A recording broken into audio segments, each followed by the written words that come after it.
La lluvia, la ruina, el pasado, lo exótico, lo monstruoso y la melancolía, pero en especial la melancolía, son elementos característicos de los románticos. En ocasiones aparecen en el mundo personas que son vistas como monstruos y que solo el verdadero romántico es capaz de entender y de comprender y de defender, por supuesto.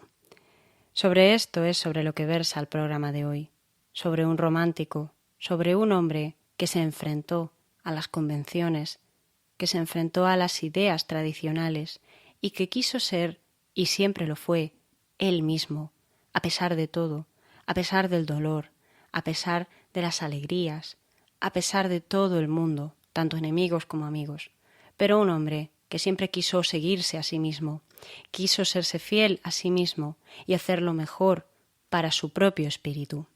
Hoy vamos a conocer la historia del poeta oscuro Lord Byron, un hombre que ha marcado para siempre la historia de la literatura británica, pero también la historia de la poesía mundial, porque es lo que era él, ante todo, un poeta. Y antes de comenzar, tengo que avisaros de un detalle, ahora poniéndonos un poquito menos literarios. Y es que mirad, no sé qué está ocurriendo, pero desde hace una semana mi cuenta de análisis de Spotify no funciona bien, por lo que no se me están actualizando ni las descargas, ni las visitas, ni las horas de consumo. No sé cuánto lo estáis viendo o si estáis pudiendo consumir los programas con normalidad. Tampoco sé a ciencia cierta si me llegarán vuestros mensajes a partir de ahora o si hay algunos que no están llegando. Por mi parte, yo ya me he puesto en contacto con las personas que debían ocuparse de esto y me han prometido que lo están solucionando, pero que tampoco saben a ciencia cierta cuánto tiempo durará esta situación. No saben qué le ocurre a la cuenta de análisis. Por tanto, pues yo os aviso por si acaso, para que si veis que no respondo a los comentarios en un periodo de tiempo, en una semana o dos, probablemente se deba a que efectivamente no me llegan los mensajes. Aún así, yo espero que pueda arreglarse pronto y que vosotros podáis seguir disfrutando del programa sin ningún problema. Por supuesto, también quiero avisar que para los de iVoox y para los de Apple Podcast, en principio, todo funciona con normalidad, pero si notáis algo extraño o tenéis dificultad para acceder o lo que sea, también vosotros podéis avisarme. Todos los que me estéis oyendo, si tenéis cualquier problema porque no consigáis acceder al contenido o lo que sea, me podéis avisar a mi Instagram, @elmundodelaki, el_mundo_de_laki. Tenéis toda la información como siempre en la descripción del programa y bueno, no sé si llegaréis a escuchar esto, pero espero que lo hagáis y que estéis todos enterados y avisados. Así que no os entretengo más y voy a continuar con el programa. Quiera Dios que os llegue sin ningún problema.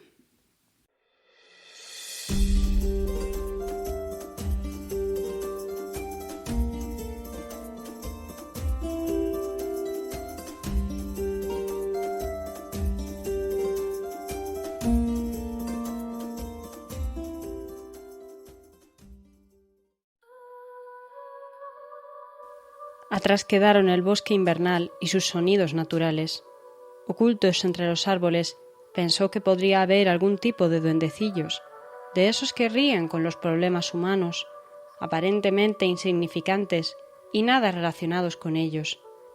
El señor Adamic se volvió un segundo para atisbar los diminutos ojillos negros o las sombras tras las hojitas, para pedir que se alejaran con una mano en el corazón. Esa mañana se iba a derramar sangre y los daños colaterales eran innecesarios.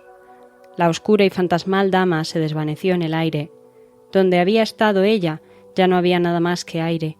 Sin embargo, al hombre le bastó con alzar un poco la mirada para encontrarla, sentada al borde de una de las ventanas, observando con lágrimas en los ojos el interior de un cuarto.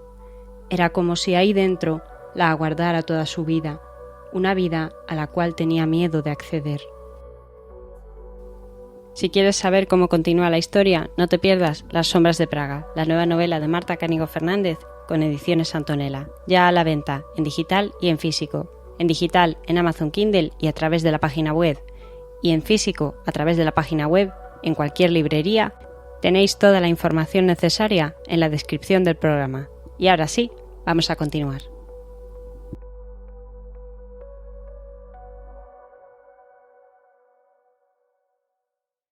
El 22 de enero del año 1788 nació en Londres un pequeño niño, hijo de un militar y de una noble escocesa.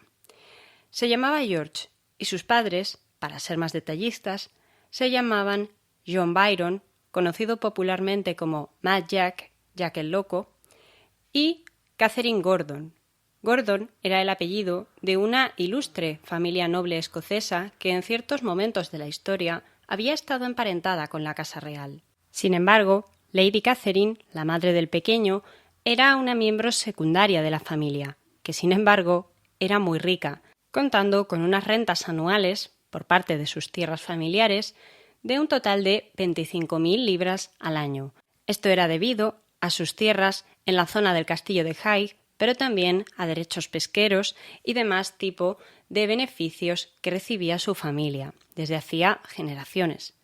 Por su parte, Mad Jack, John Byron, era un segundón en la línea de los barones de Byron, que para este momento de la historia, para el momento en el que nace George Byron, están por el número 5, el varón número 5. Pero de ese personaje hablaremos más tarde. Por ahora, vamos a contar algo que llamará la atención. El nombre de pila del hijo de este matrimonio, de este niño que nació en 1788, era George Gordon Byron, pero sería conocido más tarde como Lord Byron, el mítico poeta romántico. Sin embargo, ¿por qué llevaba delante el apellido de su madre y no el de su padre, como era la costumbre de los ingleses? ¿Y por qué tenía dos apellidos, como es la costumbre de los españoles y no la costumbre de los ingleses? Pues bien, esto parece ser que estaba estipulado en los protocolos, en el contrato matrimonial de sus padres, donde se decía que, al ser Catherine la que tenía una posición relativamente superior, sobre todo en términos monetarios, pues sería ella la que diese el primer apellido al hijo y la que ostentaría el primer nombre de la familia, mientras que John se tendría que conformar con el segundo puesto. Sin embargo, las cosas cambiarían con el tiempo.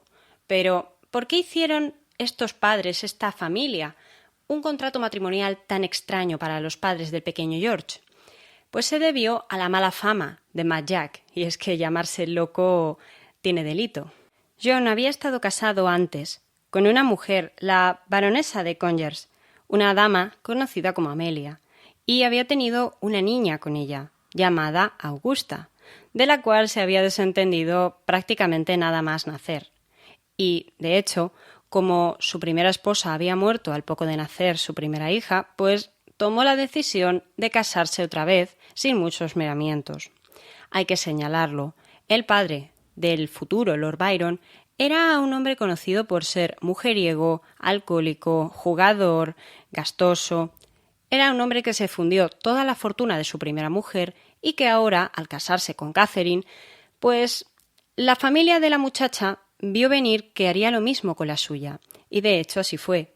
Poco después de casarse, John no paró hasta conseguir hacerse con el castillo y las tierras que por herencia le correspondían a su esposa. Esto es, por supuesto, el castillo de Hythe. Y lo que hizo fue venderlo al mejor postor, al señor de Aberdeen.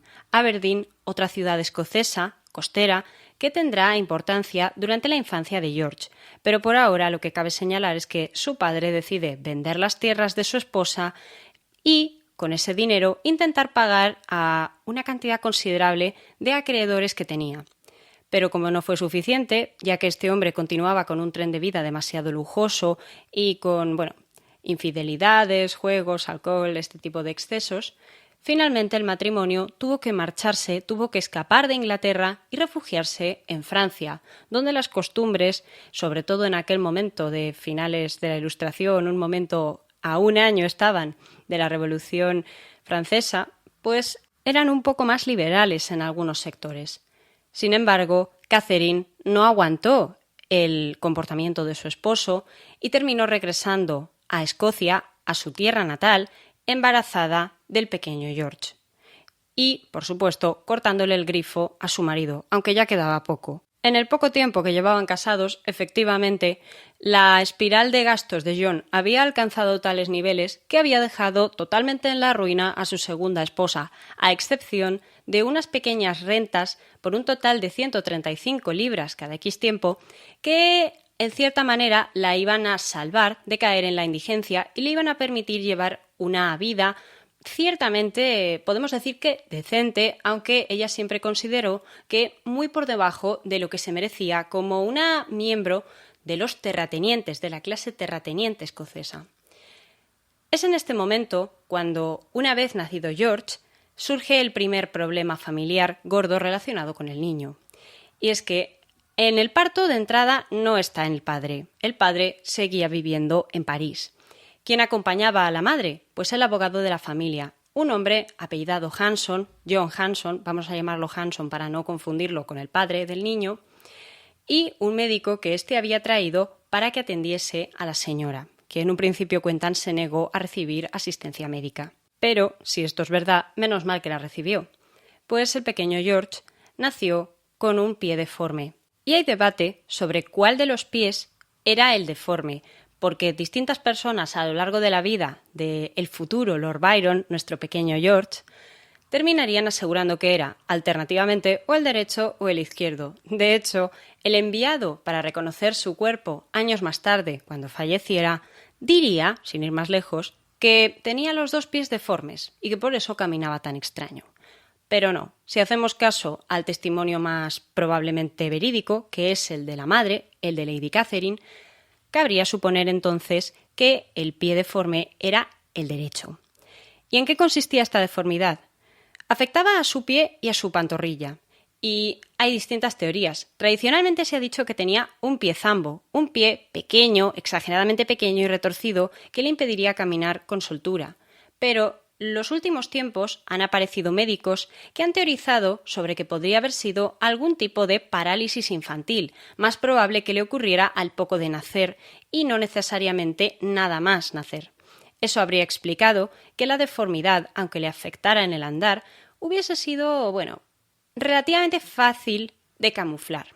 Y es que la madre, ya nada más darse cuenta de que su hijo tenía este problema, va a buscar médicos que le pongan solución. Y ya os digo yo que los remedios serán a cada cual más extraño. De hecho, hay uno que me llama especialmente la atención, que dicen que uno de los doctores que tuvo George a lo largo de su infancia decidió embadurnarle los pies con aceite cada X tiempo e introducirle el pie enfermo en una especie de caja de madera durante horas en las que él tenía que aguantar mientras que asistía a clase en su propia casa. Lo cual es bastante llamativo y efectivamente no sirvió de nada y fue otro gasto que la madre tuvo que hacer para intentar curar a su hijo. Por desgracia, esta deformidad, como podéis imaginar, no desapareció nunca y George siempre la llevó como un lastre. Tengamos en cuenta la época a la que nos referimos, finales del siglo XVIII y principios del siglo XIX, un momento donde las deformidades físicas no siempre se veían bien si venían de nacimiento y eran demasiado notorias y no habían sido provocadas por cosas como por ejemplo una gloriosa herida en una guerra, que eso les pasaba a muchos soldados en aquel momento. Por tanto, George siempre, ya desde pequeño, asumió que era algún tipo de monstruo, era un ser siniestro, un monstruo que estaba maldito y que por tanto sufriría siempre de mala suerte y le daría mala suerte a todo el mundo. Parece ser que de esta tendencia tan melancólica que desarrolló George desde siempre, se quejarían desde su madre hasta su futura esposa. Pero para este momento de su vida, lo que cabe tener en cuenta es que Catherine, cansada ya de que su marido aparezca de forma ocasional, siempre para pedirle dinero y nunca para ocuparse de su hijo, y hablando de hijos, tampoco se ocupó de su hija, Augusta, de su primer matrimonio, a la cual envió a vivir con la abuela materna de esta, pues Catherine decidirá tomar a su pequeño y mudarse a Escocia, a la ciudad de Aberdeen, en la costa, como ya os decía. En este lugar, George pasó los primeros años de su infancia, asistió a la escuela para los niños y también aprendió cosas como montar a caballo gracias al caballo que le prestaba un amigo suyo, que le gustaba en especial. Pero a la madre tampoco le hacía demasiada gracia este tipo de cosas porque consideraba que eso de que te prestasen el caballo un amigo que tenía más dinero que tú, podía verse como un desprecio a la clase a la que ellos habían pertenecido hasta que su horrible y espantoso marido la había dejado sin nada. Pero tenían ese toque altanero que se achaca popularmente a la clase aristocrática que piensa que, ha nacido un poquito tocado por Dios, vamos a decir. Pero ojo, que tampoco eran paupérrimos. Ya desde bien temprano, George tiene una niñera. La primera se llamará Agnes Grey y la segunda será una hermana de esta, May Grey, una muchacha que ya desde pequeño le instruirá en la fe calvinista, a la cual él, George, pertenecía junto con la mayor parte de su familia. Los calvinistas, alguna vez os he hablado de ellos, eran una rama del cristianismo protestante que había nacido principalmente en el continente, en un territorio en Suiza, entre Francia, un poco en estas zonas, y que había ido expandiéndose por el resto de Europa. Parece ser que de esta religión lo que más afectó a George desde su temprana edad, desde su infancia, eran los conceptos de predestinación, que él siempre fue una persona con una idea sobre el destino y una intuición bastante catastrofista para sí mismo y para la gente de su entorno. Pero también, en cierta manera, fue, por lo menos durante los primeros años, un creyente bastante devoto. Se decía incluso que se sabía el Antiguo Testamento entero. Y esto es porque en esa época de su primera escuela, él aprendió a leer y disfrutaba muchísimo, hasta el punto de leerles a sus compañeros el libro de las 1001 noches, que por si me lo preguntáis, no sé por qué se suele vender como un libro para niños, cuando sí tiene historias como la de Sinbad, que son muy de aventuras, pero otras que ya tendrían un toque violento, poético y también erótico, un componente que tal vez no se debería haber manifestado tan pronto en la edad de George. Pero para entender esa manifestación temprana que marcaría el resto de su obra, hay que conocer qué ocurrió y cómo la suerte de los Byron, madre e hijo, cambió para siempre. Y esta fecha fue en el año 1791. En ese momento tienen lugar 3 sucesos al mismo tiempo que iban a provocar una hecatombe dentro de la familia. El primero fue la muerte de John, de Mad Jack, el padre de George, que, como os digo, solo contaba con 3 años. El segundo factor fue la muerte de un primo lejano del niño, un tal William Byron, que habría fallecido, se cree, al caerse del caballo. ¿Por qué fueron importantes estas 2 muertes? Pues esto produjo que George, ese niño tan pequeño, se quedara como único heredero varón posible al título de barón de Byron, es decir, el título noble de la familia de los Byron, que había sido otorgado unas cuantas generaciones antes de parte del rey Carlos I a un antepasado suyo durante las guerras que él luchó para conservar el poder de la monarquía y que terminaron costándole la cabeza. Pero eso ya son otras historias. Por ahora lo que nos importa es que el quinto barón de Byron, conocido como el Malvado, mirad qué bonito, terminaría dejándole su herencia al pequeño George. Y esto provocaría que su madre y él, junto con la niñera May Grey, terminaran mudándose desde Aberdeen, en Escocia, hasta Nottingham, en Inglaterra, bajaron al sur de la isla, para reclamar la herencia en el año 1794, cuando finalmente el quinto barón de Byron terminó muriendo, solo, como cuentan, acompañado únicamente de su fiel sirviente y de su amante, que también era la sirvienta femenina, en la mítica abadía de Newstead, un lugar gótico que habría inspirado a varios autores ya para la época en la que George era niño y que terminaría inspirándole a él para distintos pasajes de su gran obra Don Juan, pero también para algunos de sus primeros poemas. La abadía de Newstead había sido un lugar idílico solamente 2 generaciones antes, pero el quinto barón de Byron, otro militar que tenía fama de haberse vuelto un poquito majareta durante la guerra, terminó destrozando todo aquel patrimonio, terminó dilapidando la belleza de aquel lugar, tirando al traste todos los diseños y todos los adornos que se habían incluido en los jardines de estilo francés y siendo incapaz de mantener un laguito que él había hecho construir para poner cañones y simular que había batallas navales. No había sido capaz de mantener nada y terminó dejando la abadía totalmente en la ruina. Una abadía que, por otra parte, procedía del siglo XIII, había sido, ya os digo, una abadía, un lugar donde residían los monjes agustinistas. Y conforme habían pasado los siglos, pues a ese complejo entramado arquitectónico se habían ido añadiendo otras construcciones más modernas, de forma que el conjunto, en general, era un cruce de estilos, de épocas, de materiales, pero también un lugar que mayoritariamente estaba bastante abandonado y deteriorado, comido por la maleza, por la naturaleza. Esta estampa nos recuerda mucho a las clásicas novelas góticas de finales del siglo XVIII, como por ejemplo El Castillo de Otranto, la primera obra considerada como gótica o romántica, como tal, de los ingleses, escrita por Horace Walpole. Os cuento la curiosidad. Se dice que este autor pasó por Newstead y se quedó tan fascinado por su belleza que decidió inspirarse en ella para escribir su novela. Y del mismo modo, al igual que él, tantos otros. Pero fue solo el pequeño George quien consiguió la propiedad del lugar y quien pasó largas temporadas durante los veranos allí, junto, por supuesto, a sus mascotas, de entre las cuales destacaba una especie de perro lobo. Pero también allí comenzó a desarrollar su primera pasión por la naturaleza, por el mar, por el agua, a través de los lagos y también por las plantas exóticas. Pero su madre tampoco dejó que el niño se quedara demasiado tiempo y en cuanto pudo lo envió a Nottingham, la ciudad cercana, que en aquel momento era una de las ciudades principales de Inglaterra y un lugar que tenía incluso su propia bolsa, su propio edificio de la bolsa, por supuesto, y lo envió a vivir, al principio con 2 mujeres viudas, parientes de los Byron, del quinto Lord Byron, y después a él solo a una casa junto con la niñera May Grey.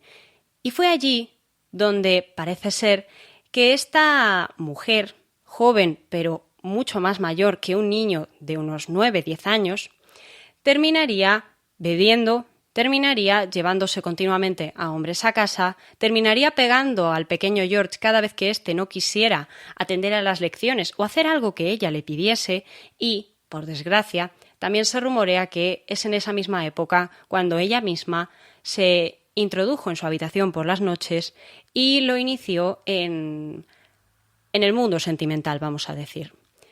Es algo que Lord Byron hablaría en algún momento de su vida y que describiría como un recuerdo extraño e incluso describiría a su niñera como una mujer que por una parte le daba miedo, pero que por otra parte le resultaba seductora. Yo creo que ese pobre no tenía muy claro lo que le había pasado, por lo menos en aquel momento. Pero el que sí supo cómo reaccionar a aquellos sucesos, especialmente a los que todos estamos pensando, fue el abogado de la familia, otra vez el hombre que había acompañado a Catherine cuando dio a luz al pequeño George. Este hombre, Hansen, era, además del abogado de la familia, el segundo tutor legal de George junto con su madre, Catherine, y junto con Lord Carlisle, un primo lejano de la familia, otro primo lejano de la familia, que, bueno, no demostraría mucho interés en el muchacho hasta que llegó a la universidad. Pero para eso todavía faltaban algunos años. Por ahora lo que cabe señalar es que George se sinceró con Hansen sobre lo que estaba ocurriendo con May Grey y éste decidió primero pedir explicaciones a la madre, que pasaba largas temporadas en Newstead y abandonaba totalmente a su hijo y solamente le hablaba para discutir con él, ya discutiendo con un niño tiene delito, y también terminó decidiendo que iban a despedir a May Grey, a deshacerse de ella para alejarla totalmente de George. A partir de entonces, el muchacho fue, por una parte, criado por profesores, algunos considerados por la madre demasiado caros, pero necesarios porque parece ser que, en palabras del propio niño, no quería ser considerado un zoquete por la alta sociedad. Pero al poco tiempo, en el año 1801, lo enviaron a Harrow, un internado para muchachos en la ciudad de Harrow, nunca mejor dicho, donde él se instruiría en distintas materias necesarias para el paso previo a la universidad. Pero también terminó iniciando pues otro tipo de relaciones románticas tal vez mucho más suaves, mucho más propias de la edad que tenía. Por una parte, con dos muchachitas, la primera, su prima Margaret Parker, y la segunda, su otra prima, Mary Ann Sherwood. Pero también será en esa época cuando, en la misma escuela, descubra que existe el amor y la atracción por muchachos de su mismo sexo, una práctica que estaba muy mal vista en la sociedad inglesa de la época y que estaba también penada incluso con la muerte, pero que, los muchachos, con el paso del tiempo, iban aprendiendo a comunicarse o a utilizar ciertos códigos que les permitía, hasta cierto punto, relacionarse sin tener demasiados problemas con el entorno. Es en este mismo ambiente y en esa época cuando descubre su pasión por la escritura, cuando descubre que puede crear poesía con las palabras y puede hacerse entender de formas que solamente los más sensibles son capaces de percibir. Y es en este momento cuando se empezará a desarrollar el espejo de Escocia, el enamoramiento que tiene por su tierra, por su lugar de origen, porque él se consideró siempre, ante todo, un escocés y un defensor de la libertad. Pero para entender el desarrollo de Lord Byron como un poeta romántico, amante de la libertad y también, por desgracia, una leyenda negra llena de escándalos, hay que comenzar a hablar de su época en la universidad en Cambridge. Y con esto creo que podemos comenzar esa época. El asirio bajó, como al redil el lobo. Brillaban sus cohortes de púrpura y de oro, y el resplandor de sus lanzas era como el de las estrellas del mar, cuando las olas azules retumban en la profundidad de Galilea. Y ahí yacía el corcel, con las narices bien abiertas, mas ya no respiraba por ellas el aliento de su orgullo, y la espuma de su belfo, entreabierto, teñía de blanco el césped. Ahí yacía su jinete, pálido y retorcido, el rocío en su frente y la cota herrumbrosa, y las tiendas estaban en silencio, y solas las banderas, ya no enhiestas las lanzas, el clarín no sonaba. Poema de Lord Byron del libro Melodías hebraicas, inspirado en el libro de los Reyes 2 y el libro de Isaías.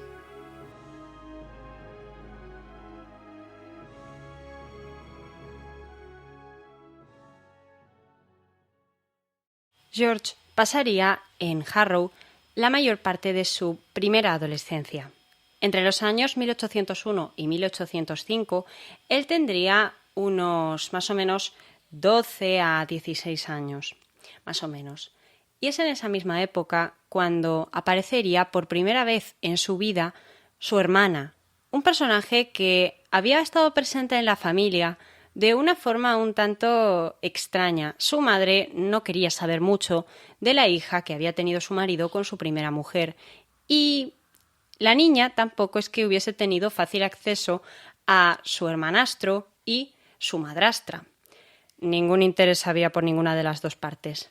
De forma que cuando George la conoce prácticamente de casualidad en una fiesta, descubre que Augusta es una mujer bella, bonita, dulce, cariñosa, que le daba esa ternura que siempre había buscado y que nunca había encontrado en nadie de su familia ni en nadie de su entorno prácticamente. Una mujer con la que se podía confesar abiertamente, podía hablar de sus sentimientos y podía hablar de las preocupaciones que tenía.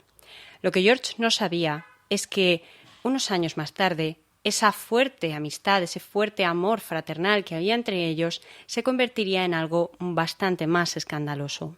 Pero para que eso sucediese, primero tenían que atravesar lo último que le quedaba para pasar a la vida adulta. Una de sus enamoradas, Mary Ann Sherwood, en la época de Harrow, termina rechazando a George para casarse con otro hombre y, en cierta manera, romperle su pequeño y juvenil corazón, pero también motivándole a seguir escribiendo como nunca antes había sido. De hecho, se dice que a los románticos una forma de reconocerlos es que suelen inspirarse con las pasiones y con, hasta cierto punto, las desgracias de la vida. Y en ese momento estaba George cuando, en el año 1806, tiene que iniciar la universidad.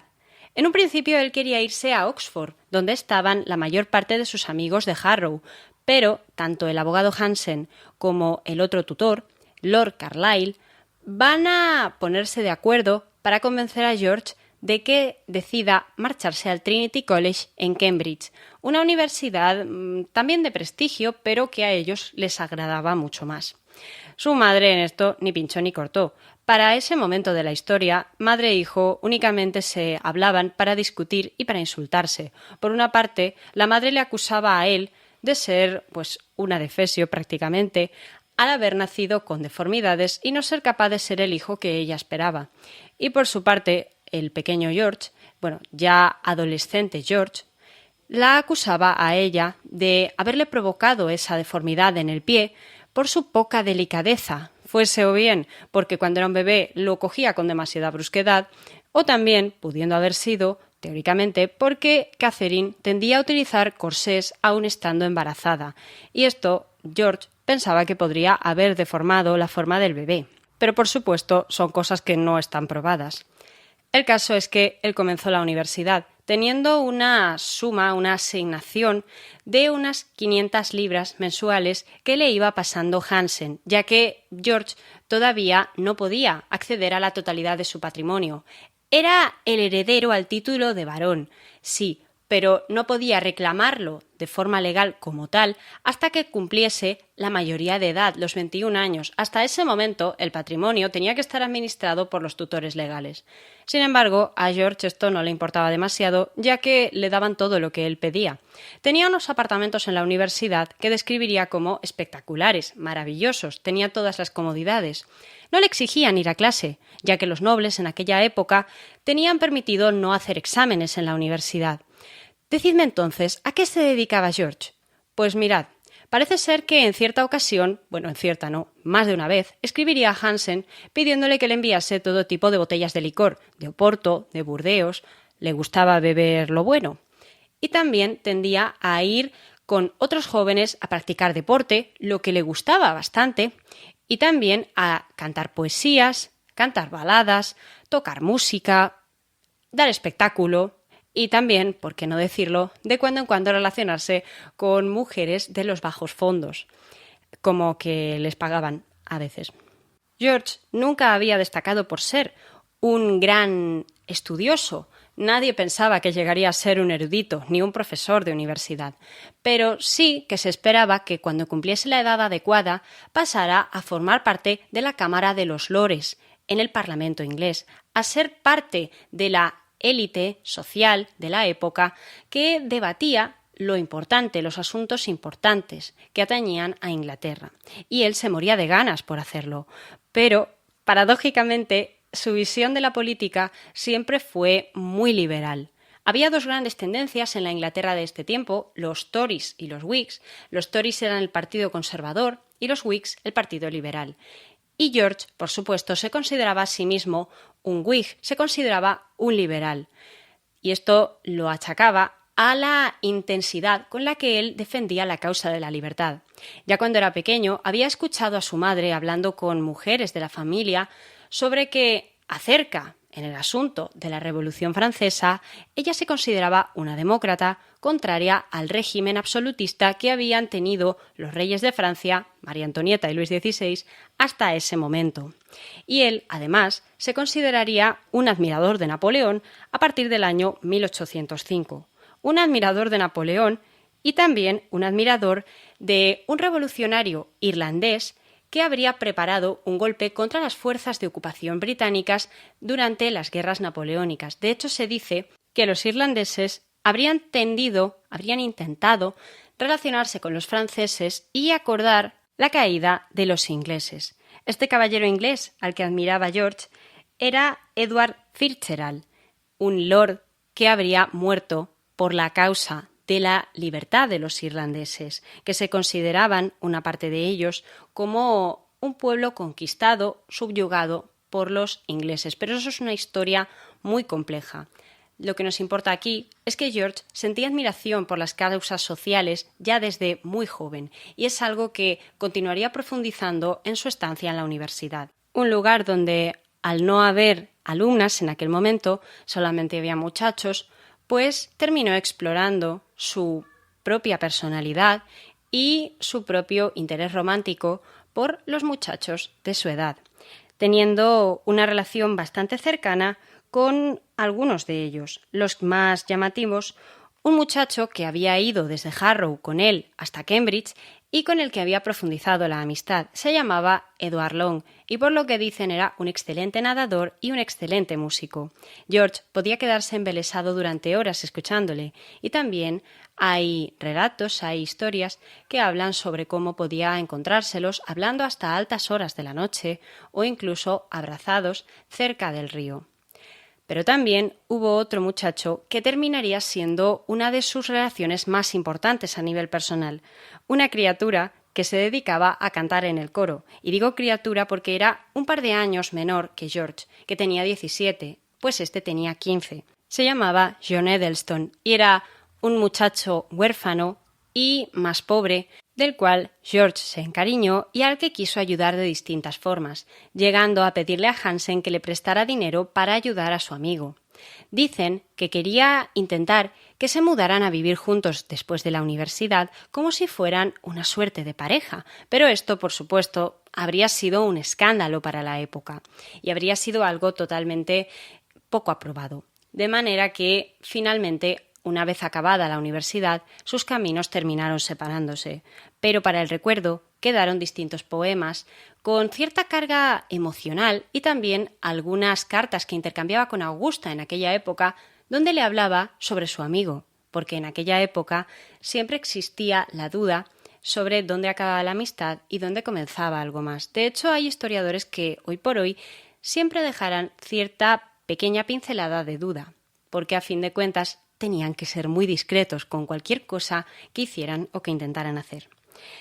Pero George no fue el más discreto, ya que en esa misma época comienza a labrarse su fama como poeta, publicando en un principio un libro llamado Piezas fugitivas, que le gustaría tampoco que terminaría destruyendo él mismo, pero finalmente el libro Poemas sobre ocasiones diversas y horas de ocio. Lo publicó de forma anónima, porque le gustaba la idea de que todos conocieran su obra, pero que no le conocieran a él, que se preguntaran quién podía ser ese misterioso poeta. Dicen que se vendieron 50 ejemplares antes siquiera de que hubiese salido a la venta. Se consiguió, así, que George ya tuviera una fama y que se le considerara una persona docta en las artes de las letras. No saldría de la universidad con ningún tipo de título ni con ningún tipo de reconocimiento académico, pero sí lo haría siendo ya un poeta afamado. ¿Y a dónde se iría una vez acabada la universidad en el año 1807? Había estado 2 años y ni siquiera completos, porque parece ser que George eso de estudiar lo llevaba mal y estaba a temporadas en la universidad. Pues decidió que, como Augusta se acababa de casar hacía poco tiempo, unos meses, con George Lake, y aprovechando también que una revista de su misma tendencia política había hecho una crítica demoledora sobre su obra, lo cual le afectó a él profundamente, habría esperado más de aquellos que teóricamente empatizaban con su misma forma de pensar, pues decidió hacer un viaje por Europa, una tendencia que estaba muy en boga entre los hijos de la nobleza. Todo hay que decirlo, en las clases sociales más altas de Inglaterra, la idea de hacer un viaje por el continente cuando se tenía ya cerca de los 20 años, y George ya tenía más o menos esa edad, era algo bastante común. Su propia hija haría un viaje de este tipo con su madre. Pero en el caso de George, se marchó con un amigo suyo, también de tendencia liberal, llamado John Camp Hobhouse, y juntos visitaron Lisboa, visitaron también el sur de España, pasaron por Sevilla y cuentan que George se quedó tan enamorado que, de hecho, su gran obra, Don Juan, inicia en esa misma ciudad. Y sí, en cierta manera, es el mismo personaje que un siglo más tarde tomaría José de Zorrilla para reinterpretar la historia y crear su propio Don Juan Tenorio. Pero también es la misma historia o el mismo personaje que habría cogido un tiempo atrás Tirso de Molina para crear la obra El burlador de Sevilla. La idea del Don Juan es una historia que realmente llevaba mucho tiempo ya en la literatura. Pero el caso es que estos dos amigos, después de viajar por la península ibérica, pasarían al mar Mediterráneo, irían por Sicilia, pasarían por Malta un tiempo después, y allí George tendría una relación totalmente inapropiada con la mujer, la esposa, de un político inglés. Algo que no le gustó demasiado. Tened en cuenta que Malta en esta época estaba más o menos controlada ya por los ingleses. Y de allí pasaron a Albania, ya pasando a un lugar donde la mayoría musulmana se hacía notar y para él resultaba un ambiente totalmente exótico y muy diferente de aquello a lo que estaba acostumbrado. Pero después de Albania vino Grecia, un lugar que, si algún lugar del mundo fue capaz de conquistar el corazón de George, pues fue Grecia, por su exotismo, por su religión ortodoxa, por sus paisajes, por sus leyendas, también por ciertas referencias o ciertos vínculos que encontró con los armenios. George, en sus últimos años, terminaría escribiendo también un diccionario, una suerte de diccionario, armenio e inglés, porque le gustaba mucho todo lo que sonaba a oriental.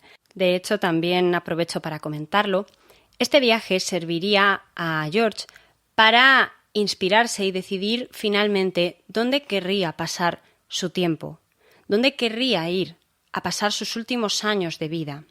Se enamoró tanto de Grecia, que en aquel momento pertenecía a los otomanos, que cuando años más tarde estallase una guerra por su independencia, por su libertad, por su cultura, George no podría evitar acudir en su auxilio.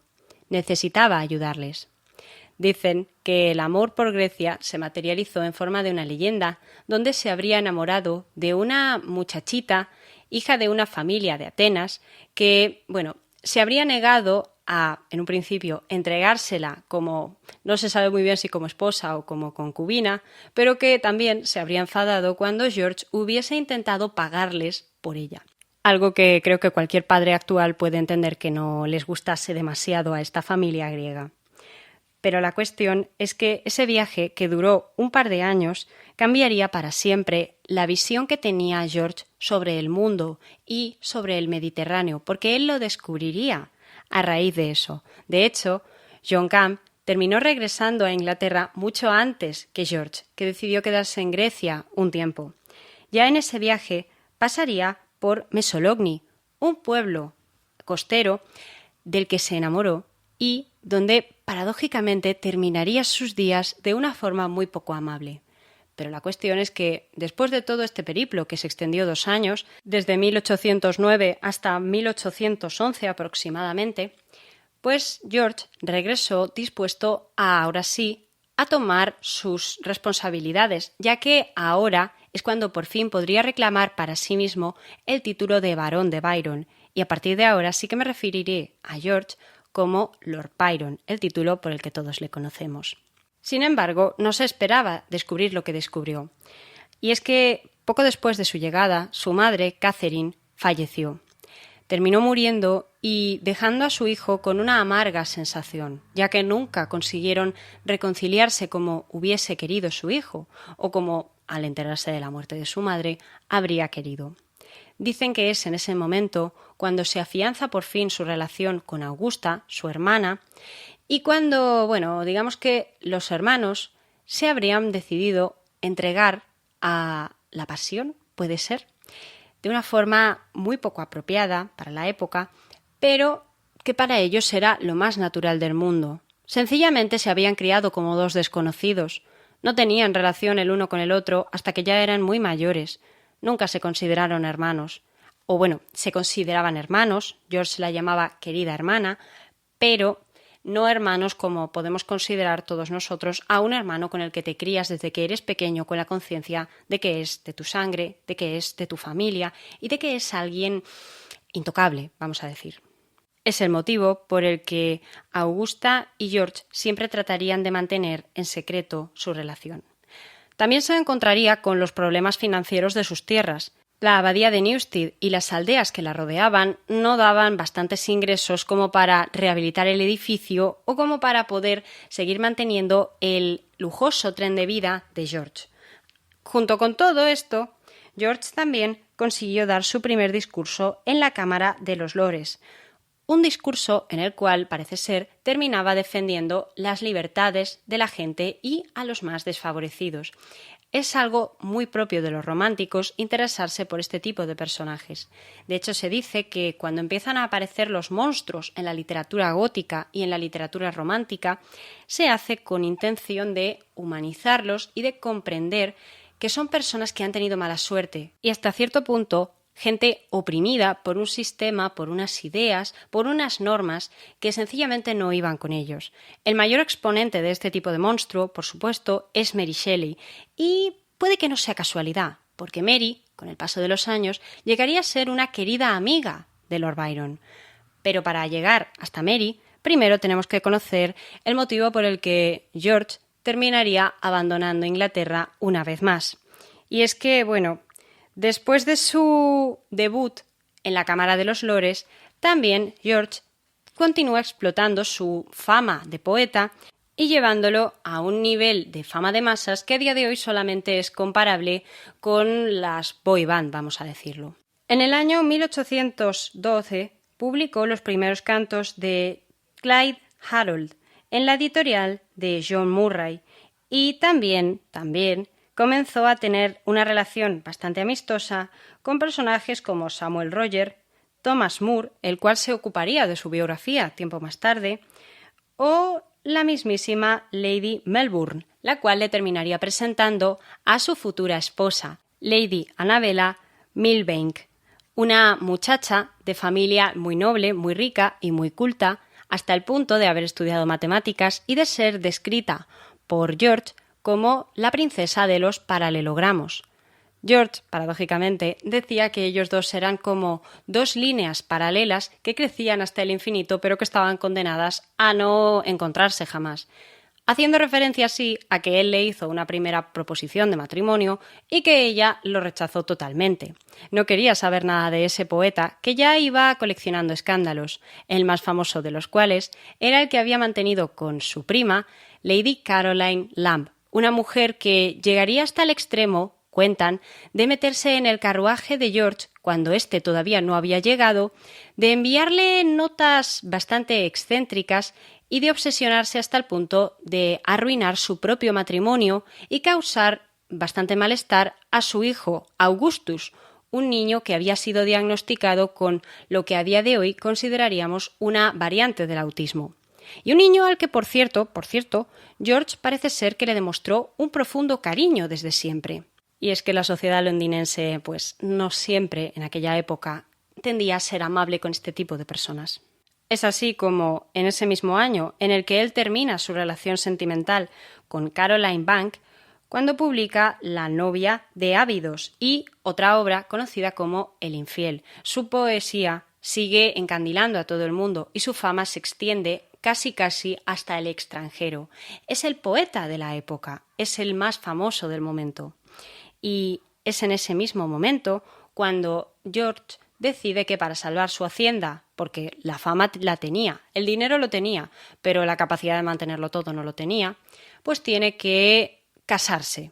Y además, casarse le permitiría tapar la otra relación que mantenía con su hermana Augusta. En un principio había barajado la posibilidad también de irse al extranjero con Lady Oxford, otra de sus amantes de la época. Tenía amantes por un tubo. Pero decidió no hacerlo porque ella se marchaba con su marido y no quería irse como el amante. De forma que vuelve a hacer una segunda petición de mano a Lady Annabella Milbank.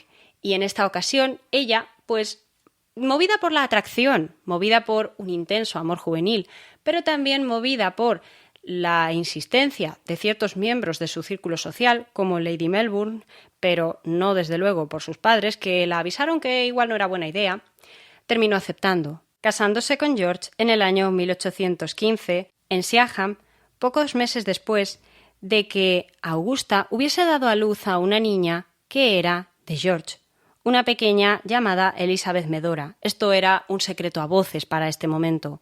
Augusta no podía tapar ya el escándalo y su marido tampoco es que fuese capaz de taparlo, porque la ruptura con la prima de Annabella, Caroline Lamb, había llevado a que ella, movida por el despecho, airease todo tipo de historias sobre George.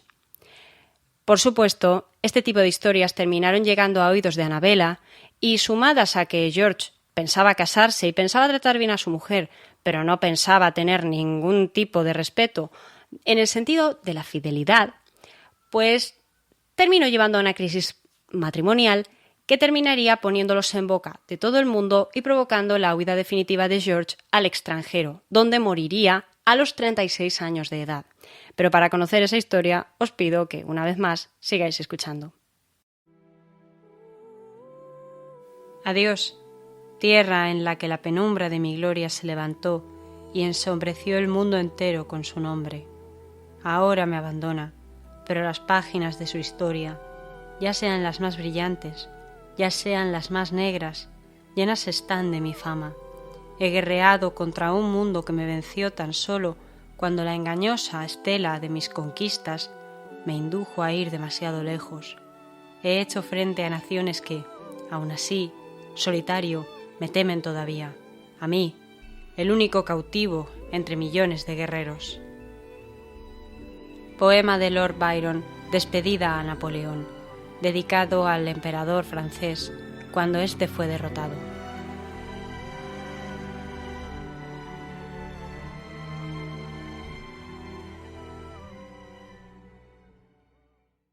Dicen que sus primeras palabras en la noche de bodas con Annabella fueron «¿Serás capaz de vivir con el diablo?». Unas palabras que ninguna joven casadera que sea seria, formal, dulce, realmente enamorada en el sentido tradicional, como lo era Annabella, habría esperado oír. Ella pensaba que sencillamente era un arranque de la melancolía tan típica de George, pero no tardaría en descubrir que su esposo estaría cada vez más desquiciado con ese matrimonio. Se notaba que George no lo deseaba y ni siquiera se alegró cuando Annabella se quedó embarazada. Hay historias que dicen que George regresaba ebrio a casa en Londres porque la pareja terminó mudándose a vivir a Londres con el resto de la alta sociedad y le preguntaba a Annabella si el bebé que tenía en su barriga estaba muerto o no. Tampoco le hizo gracia las visitas de Augusta ni que se quedara tantas temporadas con ellos, hasta el punto de que a veces parecía que vivían todos juntos. Que, por cierto, el barrio donde vivían se llamaba Piccadilly Terrace, en Londres. Pero es que los problemas fueron a más. Ya en la primera noche de bodas habían tenido problemas y no habían podido consumar como se debería.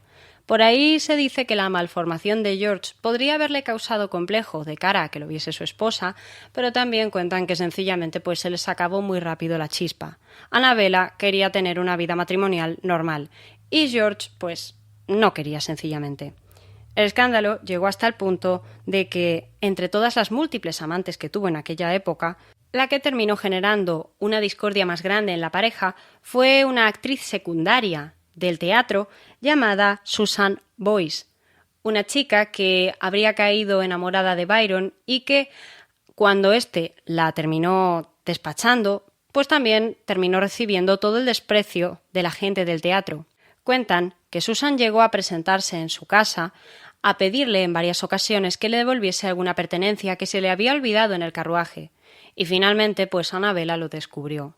George ni lo ocultó ni se molestó en hacer nada tampoco por ayudar a su amante, o su examante, mejor dicho, que desde que había sido alejada por él, había recibido el desprecio de todos y finalmente terminó viviendo en una buhardilla sola y abandonada. Susan declararía en determinado momento que más de una de las amantes de Byron siguieron ese destino, ya que él era un hombre egoísta que no se preocupaba por ayudarlas de ninguna manera, ya que las actrices en esa época de principios del XIX tenían una consideración no siempre muy buena, vamos a decir. La cuestión es que cuando finalmente en el año 1815 nace Ada Augusta, eso ya termina siendo una hecatombe. Annabella declararía que en el momento en el que se puso de parto, Lord Byron estaba borracho y que decidió molestar a su esposa, que estaba en el piso de arriba dando a luz, golpeando el techo con corchos de botellas que él mismo lanzaba. Aunque, John Camp, amigo de Lord Byron, declararía que había visto el techo de esa casa y que no había ningún tipo de marca extraña. Por tanto, siempre quedaría la duda de si Annabella, en mitad del dolor de lo que es un parto, habría podido imaginar o tener alguna que otra alucinación que exagerara el comportamiento quisquilloso de su marido. Pero que de poco servía. Finalmente, en ese mismo año, cuando Ada tenía unos poquitos meses, Lady Annabella la coge y se marcha de casa cuando su esposo estaba durmiendo, sin que se enterara, y se la lleva a casa de sus padres, fuera del alcance del marido. Por supuesto, en ese contexto, la única persona que podía tranquilizar a George era Augusta, pero en este caso ni eso, consiguió hacerlo volver a recuperar la cordura. Por primera vez en su vida, vio George cómo su vida se venía abajo de golpe. Su mujer no quería volver con él por más que él le escribiese cartas melosas y, un tanto románticas o pretendiendo ser románticas, prometiéndole que todo volvería a ser como al principio. Tampoco sirvió de nada que él intentase pagar porque Caroline Lamb callase todos los rumores que estaba esparciendo. Ella hablaba sobre la tendencia homosexual de Lord Byron, hablaba sobre su multitud de amantes, hablaba también sobre que con ella había mantenido juegos de travestis, de que ella se vistiese de hombre. Parece ser que eso le gustaba, o eso es lo que contaba ella. El caso es que cuanto más hablaba Caroline Lamb, más la creía Annabella, y cuanto más la creía Annabella, menos quería hablar con su marido, y cuanto menos quería hablar, pues más ganas tenía Lord Byron de intentar que ella y su bebé, su niña, Ada, regresaran a casa. Pero no lo consiguió. Fue el momento más oscuro en la vida de Lord Byron. Terminó perdiendo la fortuna de su esposa, terminó perdiendo a su esposa, le terminaron quitando a su hija para siempre y el único acuerdo al que pudieron llegar fue a ese acuerdo. Finalmente, es en ese año 1816 cuando Lord Byron rompe con toda su vida, ya que su esposa se ha marchado y, a pesar del éxito que su nueva obra, El sitio de Corinto, había tenido, terminó iniciando una relación con otra mujer y marchándose del país. Esta mujer no es que le hubiese gustado demasiado, pero en aquella época parece ser que era lo más parecido a una nueva amante, lejos de la culpa que sentía hacia Augusta, que podía consolarle un poquito. Se llamaba Claire Clairmont y ya hemos hablado de ella en el programa, pues era la hermanastra de Mary Shelley, la futura escritora de Frankenstein. Iniciaría una relación intermitente con ella y, al poco tiempo después, vendería toda su biblioteca. Solamente se haría acompañar de su fiel criado Fletcher, un hombre que siempre estaría con él, y de un médico, John Polidori, futuro escritor de la obra El vampiro, que os la recomiendo muchísimo, y se marcharía a vivir al continente. Se exiliaría allí. Pero con lo que no contaba es con que Claire le seguiría, siendo acompañada por su hermana Mary y por el esposo de esta, Percy Shelley. Cabe señalar que Lord Byron sentía admiración por la obra de Percy, que ya era un poeta de cierta fama, no muy grande todavía, no tan grande como la de Lord Byron, pero era un poeta, y quería conocerle. Es curioso porque tanto Percy como Lord Byron, como otros poetas importantes de la época, como Keats, por ejemplo, forman parte de lo que se conoció más tarde en historia de la literatura como la Escuela de Cockney, una escuela romántica inglesa que compartía todos los cánones, todos los detalles que tendría la literatura de Lord Byron. Esto es, por supuesto, la pasión por lo exótico. Vamos a destacar lo exótico porque en su exilio en Europa, los años de su exilio, que fueron los últimos años de su vida, desde 1816 hasta 1824, Lord Byron visitaría todo tipo de paisajes. El más llamativo sería el campo de batalla de Waterloo, un lugar que para él era muy simbólico porque del mismo modo que él se había caído, del mismo modo que él había adquirido una leyenda negra, su ídolo de la juventud, Napoleón, también había perecido, también había pasado a tener una leyenda negra y había sido exiliado. Napoleón a la isla de Santa Elena y Lord Byron al continente. Y Waterloo era la última batalla, no la última batalla, pero era la batalla que en la teoría histórica representaría la caída de su imperio de los 100 días. Y él, por supuesto, quiso conocerlo. Pero, por supuesto, también quiso conocer otros lugares. En Suiza compartió unas noches de historias de terror con Percy Shelley, su esposa Mary y con su amante, o para este momento examante, Claire Clairmont, pero también con el médico John Polidori. Cuentan que en Villa Diodati se decidió que cada uno de ellos iba a escribir una historia de monstruos, y es la mítica historia que habría dado origen o habría motivado a Polidori y a Mary Shelley para escribir sus respectivas obras, El vampiro y Frankenstein. Paradójicamente, por esto es por lo que lo comentaba en el programa de Mary Shelley, de los 4 grandes autores que había en esa mesa, Percy, Lord Byron, Mary y Polidori, los que escribieron las historias de monstruos más famosas fueron Polidori y Mary. Ellos dos tiraron más hacia la literatura narrativa, hacia la prosa, mientras que Percy y Lord Byron se mantuvieron en la lírica, aunque Lord Byron también hizo incursiones en el teatro escribiendo alguna que otra obra, como por ejemplo Caín. Pero en Villa Diodati no se quedó demasiado tiempo. Finalmente terminó entregándose a la pasión de su vida. Se fue a vivir a Italia, un lugar que en aquel momento estaba dividido en un montón de principados, de estados particulares que habían quedado trastocados tras las guerras napoleónicas. El lugar que más le marcó de todos estos, pasó por Génova, pasó por Roma, pasó por muchos lugares, fue Venecia, que hasta hacía unos poquitos años había sido una poderosa república marítima que llevaba existiendo desde la Edad Media, desde prácticamente inicios de la Edad Media, y que en aquel momento era principalmente conocida por los carnavales, pero también por haber pasado a pertenecer a los austriacos. Esto había sido cortesía de Napoleón.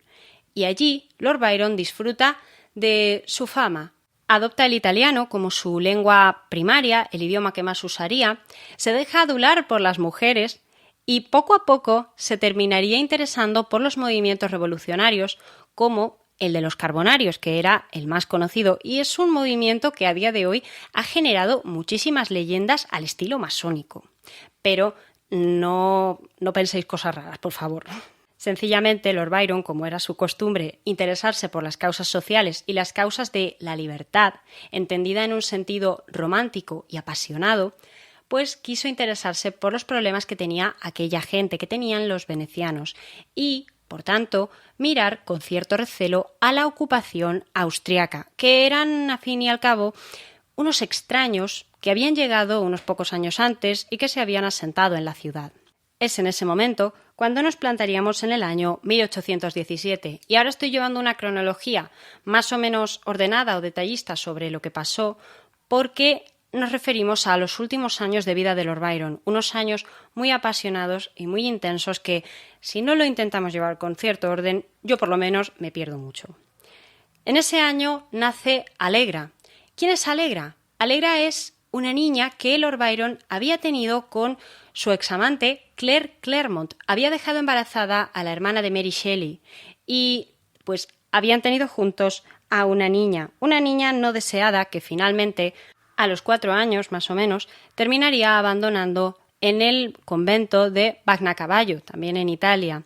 Pobre niña, no llegaría a la edad adulta y terminaría siendo un pesar para su padre, para Lord Byron, quien también había dejado en Inglaterra a su hermana Augusta como encargada de transmitirle todas las noticias posibles sobre cómo avanzaba la educación de su hija Ada, la niña legítima que había tenido con Annabella, que para entonces ya era conocida, a pesar del divorcio, como Lady Byron.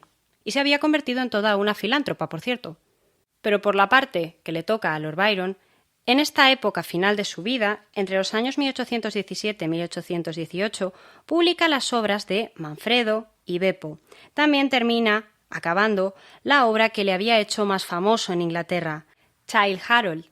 Pero también hay que entender que iba publicando por cantos, iba publicando los cantos, las partes de la obra, por separado cada cierto tiempo. Era una práctica bastante común en la época. También es en estos años cuando comienza a escribir su gran obra Don Juan, y cuando, tras una vida amorosa demasiado desenfrenada y una vida de lujos que le hace otra vez tener problemas financieros, consigue un vendedor para la tierra de la que más le costaría desprenderse, su querida abadía de Newstead, en Inglaterra, el lugar donde había pasado los veranos de niño.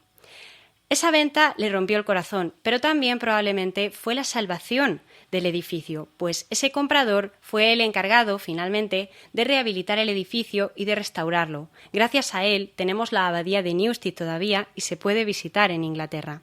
Pero ahora, ¿qué iba a ser de George en sus últimos tiempos. Su última amante sería conocida como Teresa Guiccioli, espero haberlo dicho bien, una noble veneciana que estaba casada y que tenía un padre y un hermano muy relacionados con los Carbonarios. Por supuesto, fueron estos los que terminaron incluyendo a George en todas sus relaciones y en lo que era la alta sociedad veneciana.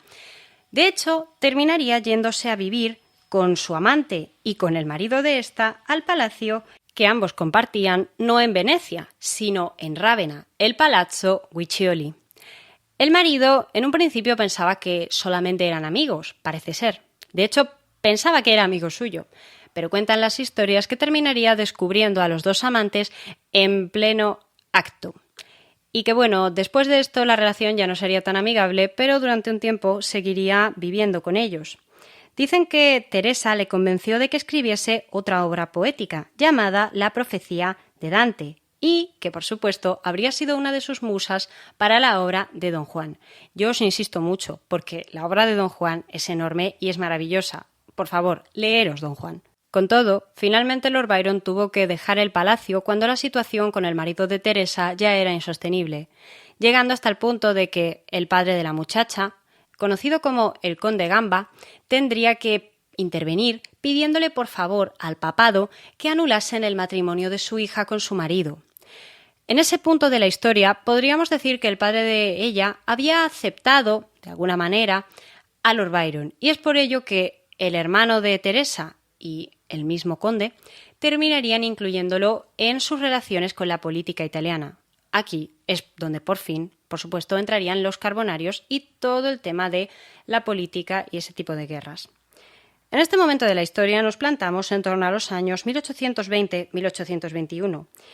En esa época, Lord Byron inicia un diario y también se pondría en contacto con uno de sus amigos de Londres, Thomas Moore, al cual le pediría ayuda para escribir sus memorias, para escribir una biografía. De hecho, durante un tiempo, él le enviaría estos escritos a Thomas Moore y también este mismo hombre estaría haciendo su propia labor de investigación para crear las memorias del poeta. Unas memorias que tendrían un futuro no tan bonito como el que esperaba su dueño. Pero a pesar de eso, Lord Byron tuvo una época de muchísima producción literaria, una de sus épocas más productivas, publicando éxitos que a pesar del abandono se seguían leyendo en Inglaterra, se seguían esperando como agua de mayo. Lord Byron había pasado a ser una leyenda negra, un dandy, un hombre seductor y oscuro, que enamoraba a todo el mundo a su paso. De hecho, Lord Byron solía tener en cierta estima la imagen de su padre, el viejo Jack el Loco, porque señalaba que si bien había sido un hombre malvado, pues era un hombre que, al igual que él, tenían la capacidad de enamorar a cualquiera, encandilar a cualquiera, y hasta cierto punto a él le funcionaba ese tipo de tretas.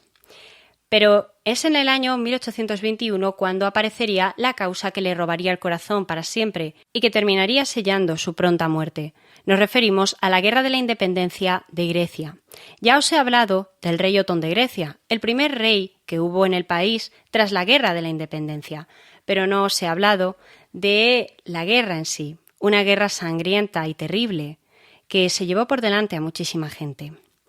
Lord Byron tomó partido por estos revolucionarios griegos y quiso unirse a su causa, pero como no era una simple cuestión de griegos y otomanos, también estaban metidos en la guerra ingleses, franceses y rusos, cada uno con sus intereses y por su propio lado, vamos a decir. Así es como Lord Byron, por primera vez en bastante tiempo, vuelve a tomar contacto con los ingleses, concretamente con el Comité Filohelénico de Londres, y propondría pagar de su propio bolsillo, donar dinero a la causa, donar material y unirse a las expediciones, unirse a la guerra, formar parte de ella. Y finalmente lo consiguió en el año 1823, llevándose consigo a su fiel sirviente Fletcher, que también le había acompañado al destierro de Londres, también llevándose a otro médico que sustituyese al ya retirado, ya demasiado anciano, John Polidori, un hombre llamado Francesco Bruno, italiano. Fueron unidos a un barco bautizado como el Hércules, hacia Grecia, con Pietro Gamba, el hermano de Teresa Guiccioli.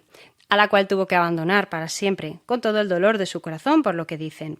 Ya había sido el suyo un amor apasionado, como todos los de Lord Byron, pero digamos que un poquito más... con más nivel. Teresa se parecía más a su esposa que al resto de sus amantes. Era una mujer refinada, culta, inteligente y con la que podía tener conversaciones de todo tipo. Se hizo acompañar, asimismo, de 5 caballos y 2 perros. Le gustaban los animales desde siempre, a pesar de que Hansen, el abogado, en su momento había señalado que Lord Byron a veces tenía ataques de ira que se dejaba llevar un poquito hacia los animales. Nada muy grave, pero parece ser que cuando era niño, George ya había tendido a, cuando un animal le atacaba o se sentía intimidado por él, a agarrar un arma y a apuntarle con ella gritando «¡Vas a morir! ¡Vas a morir!». Curioso, desde luego, curiosa anécdota, porque él, teóricamente, siempre fue toda su vida un amante de los animales. Pero el caso es que este barco, el Hércules, llegó hasta la isla Cefalonia, que estaba bajo control inglés, y allí fue donde George perdió la imagen romántica que tenía de la guerra.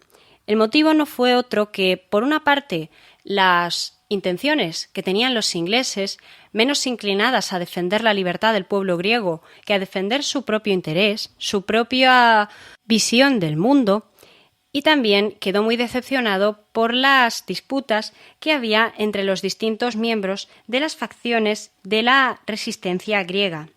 En concreto, George se entrevistó en el año 1823, el mismo año en el que se marchó a Grecia, con uno de los cabecillas, un hombre llamado Alexandros Mavrocordatos, un hombre que se pelearía, por supuesto, con el resto de los cabecillas.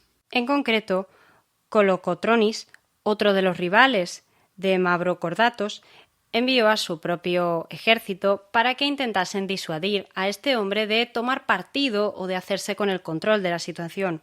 Pero finalmente apareció otro de los caudillos, otro de los jefes, un hombre llamado Georgios Kariaskakis, para paralizar a los ingleses.